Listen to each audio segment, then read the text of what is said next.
नमस्कार दोस्तों, आप सभी का स्वागत है हमारे यूट्यूब चैनल सरस्वती जी के क्लासेस में।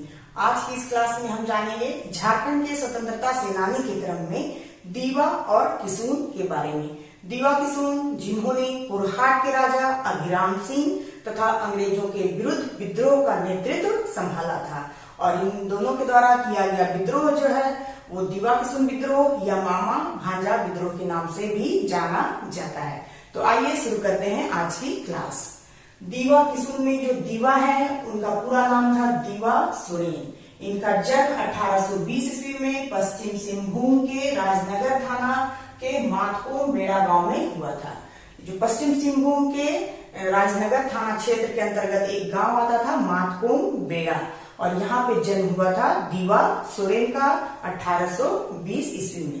इनके पिता का नाम था देवी सोरेन और भाई थे इनके भादाव सोरेन। इसी तरह से जो किशुन सोरेन है उनका जन्म राजनगर थाना क्षेत्र के गुमीरपुर में हुआ था। ये भी इनका भी थाना जो है वो राजनगर ही है और इनका गांव था गुमीरपुर। किसी किसी बुक में से गोविंदपुर भी लिखा हुआ है। फिर दीवा सोरेन तथा किशुन सोरेन रिश्ते में मामा भांजे थे। ये दोनों रिश्ते में मामा और भांजे थे।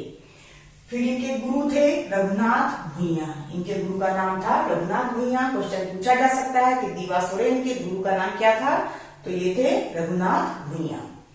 फिर पुरहाट के राजा अभिराम सिंह द्वारा अंग्रेजों की अधीनता स्वीकार करने के पश्चात उस क्षेत्र के आदिवासी तथा सदानों पर अत्याचार और शोषण अत्यधिक बढ़ गए थे। ये जो अभिराम सिंह है पुरहाट के राजा, ये विक्रम सिंह के वंशज थे और इन्होंने अपने समय में अंग्रेजों की अधीनता स्वीकार कर ली थी और जिसकी वजह से वहां के लोगों पर अंग्रेजों का तथा अभिराम सिंह दोनों का ही अत्याचार और शोषण जो है वो दिन ब दिन बढ़ता जा रहा था। और इसी अत्याचार के विरुद्ध वहां की जनता जो है विद्रोह चाहती थी। उनकी जो खामोश आवाजें थी वो उठने लगी थी। आवाज जो है वो उठने लगी थी विद्रोह की भावना से भरी हुई। और इसी समय विद्रोह का नेतृत्व संभाला दीवा और किशुन ने। फिर दीवा किशुन के नेतृत्व में अत्याचार तथा शोषण के विरुद्ध उस क्षेत्र के लोग जो है एकत्रित होने लगे। जब दीवा किशुन ने नेतृत्व संभाल लिया तो वहां के लोग जो है वो विद्रोह के लिए एकत्रित होने लगे, संगठित होने लगे इन दोनों के नेतृत्व में, यानी और अभिराम सिंह तथा अंग्रेजों के विरुद्ध जो विद्रोह करने के लिए। फिर दीवा किशुन ने दिन रात डांडो पहाड़ तथा घूड़ा पहाड़ में जनसभाएं की।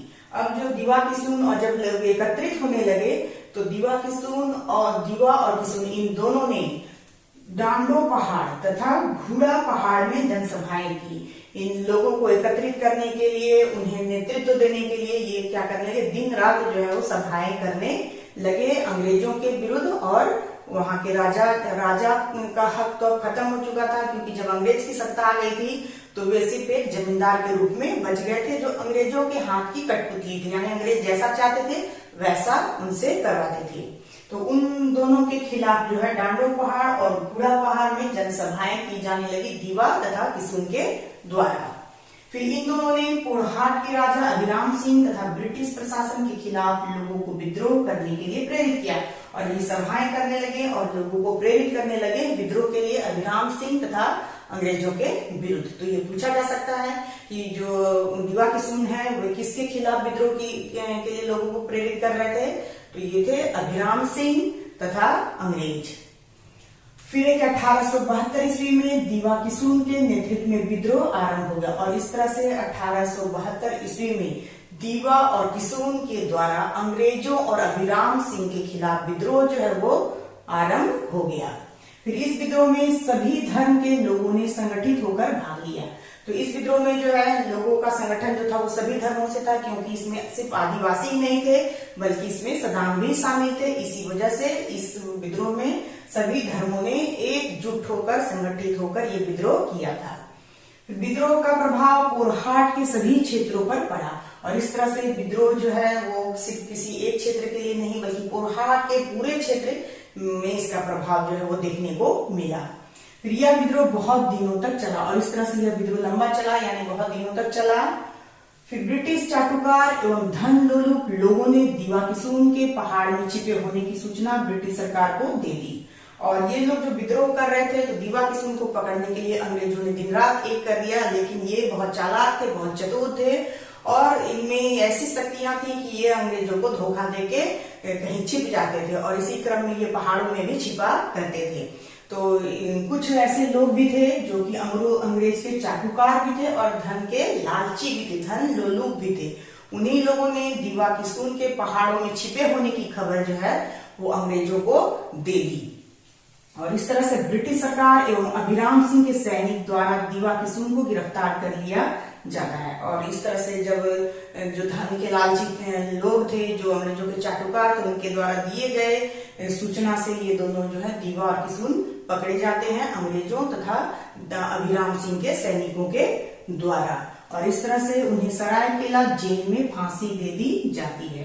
तो ये भी इम्पोर्टेंट है कि दीवा किशुन को कहाँ फांसी दी गई थी, तो दीवा किशुन को सरायकेला जेल में फांसी दी गई थी। तो ये इम्पोर्टेंट है, यहाँ से क्वेश्चन एग्जाम्स में पूछे जा सकते हैं। तो इस तरह दीवा किशुन ने बहुत ही महत्वपूर्ण रोल निभाया था पोरहाट के लोगों को अंग्रेजों तथा अभिराम सिंह के अत्याचार और शोषण से मुक्ति दिलाने के लिए। तो ये थी कुछ महत्वपूर्ण जानकारियां दीवा और किशुन से संबंधित। तो आज के लिए बस इतना ही। नेक्स्ट वीडियो में हम फिर नेक्स्ट टॉपिक के साथ मिलेंगे। तब तक के लिए धन्यवाद। जय हिंद, वंदे मातरम।